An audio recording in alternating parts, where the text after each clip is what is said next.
Railway protection special force तर यांच्या अंतर्गत सब इन्स्पेक्टर आणि कॉन्स्टेबल या 2 पदांसाठीची रिक्रुटमेंट इथे निघालेली आहे। ओपनिंग डेट 15/4/2024 15 एप्रिलपासून फॉर्म फिलिंग ही स्टार्ट होणार आहे। तर ती 14 मे पर्यंत तुम्हाला फॉर्म फिल करता येणार आहेत। 15 एप्रिल टू 14 मे या दरम्यान तुम्हाला फॉर्म फिल करता येणार आहेत।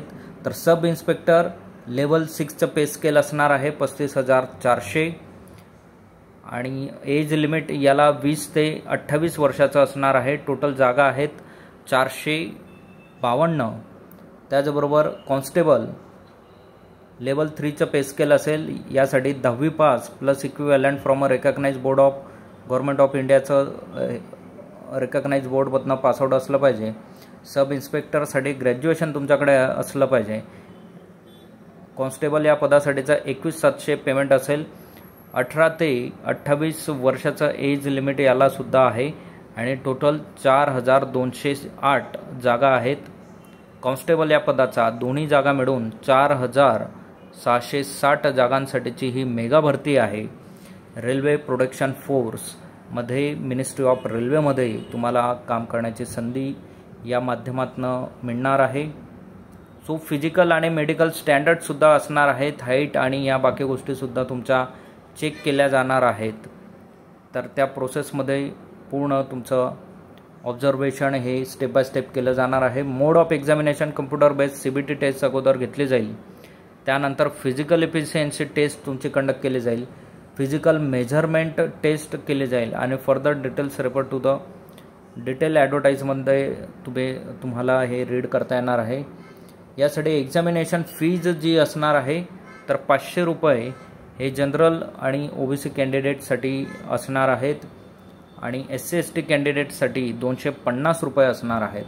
For all candidates except categories mention below आणि out of this fees of 500 an amount of 400 shall be refunded duly deducting bank charge as applicable on appearing in the CBT।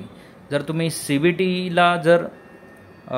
जर तुम्ही दिली असेल तर तुमचे 500 पैकी 400 रुपये हे रिटर्न करण्यात येतील। फक्त 100 रुपये कॉस्ट तुम्हाला या प्रोसेससाठी लागणार आहे आणि EBC SC ST हे फिमेल मायनॉरिटी कॅन्डिडेट असतील तर यांचे पूर्ण 250 रुपये रिटर्न करण्यात येणार आहेत। फक्त जे CBT देतील त्याच कॅन्डिडेटचे पैसे इथे रिफंड केले जातील। तुम्ही फॉर्म भरला असेल आणि CBT एक्झामला गेला नसाल, अब्सेंट असाल तर तुमचे पैसे हे रिटर्न केले जाणार नाहीत।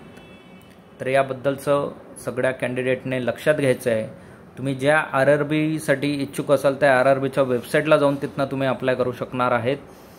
RRBmumbai.gov.in अशा वेबसाईट आहेत प्रत्येक RRBचा, तेथे जाऊन तुम्ही अप्लाय करू शकतात।